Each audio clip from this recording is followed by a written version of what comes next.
So let's reset. The real story here with Trump and Ukraine is the whistleblower complaint. All along, we had reports of what was believed to be in the complaint, news of the suppression of the complaint, Donald Trump saying he would release a transcript, but then releasing a summary. The Democrats' decision, I don't want to fall into that right-wing meme of saying Democrat. The decision made by Democrats to start an impeachment inquiry against Donald Trump. We had all this stuff swirling, but really at the core, the whistleblower complaint is the thing here. We now have the complaint. And arguably the most stunning revelation about what's in the report that we didn't already know, which has now been declassified, is that the complaint says not only was there a planned and proactive pattern of obfuscation around the phone call between Donald Trump and the Ukrainian president, but it specifically says that Trump administration officials have moved records of Donald Trump's conversations with foreign officials, including this July 25 phone call, to a separate computer network or server than where these are habitually stored. Now, the exact details we don't yet know. Are we talking about a private server reminiscent of what Hillary Clinton was criticized for doing? Are we talking about, we don't know the exact technical specifications of what was done, but specifically the whistleblower says the July 25 phone call with the Ukrainian president, which is at issue here, was one of those calls that was moved. This alarmed an intelligence community inspector to tell the White House, you've got to keep these records and you've got to keep them in the normal way.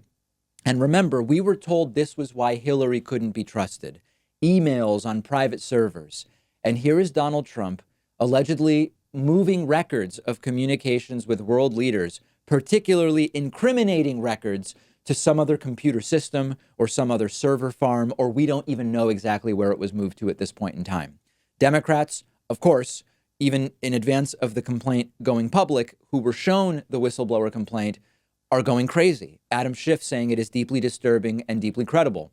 Congressman Mike Quigley saying it is troubling and disturbing. Eric Swalwell saying that it invokes other witnesses to the disturbing conduct, referencing, of course, White House lawyers, White House officials involved in the moving of these electronic records. Republicans, not surprisingly, are saying they're not concerned at all about the content of the report. And I don't think that should surprise any of us in the same way that it should not surprise us that they aren't going to vote, no matter what the House of Representatives finds, to indict, to convict, and remove Donald Trump from the presidency. They're just not participating in any of this other than Justin Amash, who I guess is not even a Republican anymore. Understand what's going on here. And he's a congressman, not a senator. Understand what's going on here. The White House is moving the conversations that it wants to hide to some other computer system or server. And in a sense, this may be useful to us because we can just look at what did they move off of the official server to help us figure out which are the conversations that are most damaging to Trump. But of course, the problem is, are we ever going to get access to those conversations? Even though we now know or have reason to believe that there is another server, another computer system, is that going to also prevent us from getting access to the contents of that system? Because the whole point here is they know what they are doing. They are moving the record of a call, which could be a recording and or the full transcript. We know the full transcript exists. We don't know if a recording exists, but presumably it might. They know that it is damaging, and therefore they are moving it. When asked for the record, when you say, all we have on official White House computers is this truncated, bogus summary rather than an actual transcript. Sorry, the whole point is to pretend nothing else exists. We now at least have credible reason to believe there is a full transcript of the phone call, if not a recording.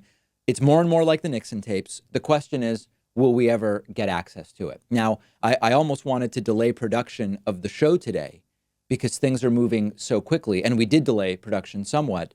There may be even crazier news by the time we get today's program edited and published. So I apologize in advance if we know even more than what I just told you about the complaint and the context and the moving of the electronic records.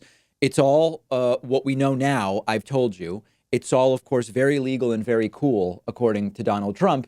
But as far as the whistleblower goes, once again, I hope they are able to maintain their anonymity, which they want. By the time you watch this clip or listen to today's podcast, the name and information of the whistleblower may have gone public. I fear for the threats that this individual will get from Trumpists if their identity becomes known.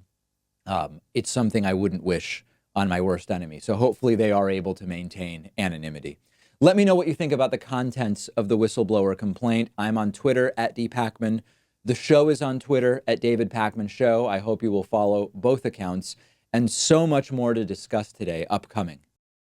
I want to tell you about one of our sponsors called the Menlo Club, a men's fashion community that provides carefully curated style packages for any type of guy. And they're giving you, as a David Pakman Show viewer, your first box for $35 off when you click the link underneath this video or go to their site and use the promo code Pakman. As a member of the Menlo Club, you receive delivered right to your door a hand-picked apparel package that follows the season's latest trends based on your own unique style profile. I hate shopping for clothes. It's always been a pain to go to a store, figure out what to buy, and that's why the Menlo Club is so perfect for me. All I had to do was fill out a quiz on their website so they could learn my sizes and style preferences, and then I received clothes that perfectly fit my own personal style. So far, I've really enjoyed what they've sent me. All of their clothing is designed by their team in Los Angeles. Each box features items from their own in-house fashion brands, 5-4 Everyday Wear, New Republic Footwear, and Grand AC Athleisure Wear. In every box they send you, you get a minimum of 2 items, often more. Every box is different. Shipping's always free, and they let you exchange what you get if it doesn't fit. You can pause or cancel your subscription at any time. Right now, I am on their monthly subscription for $60 a month. But they also offer a seasonal subscription where they send you a box of clothing every 3 months for just $75. But regardless of which option you choose, they are giving everyone in our audience $35 off their first box. To redeem your $35 discount, just click the link under this video or go to their website and use the promo code Pakman at checkout.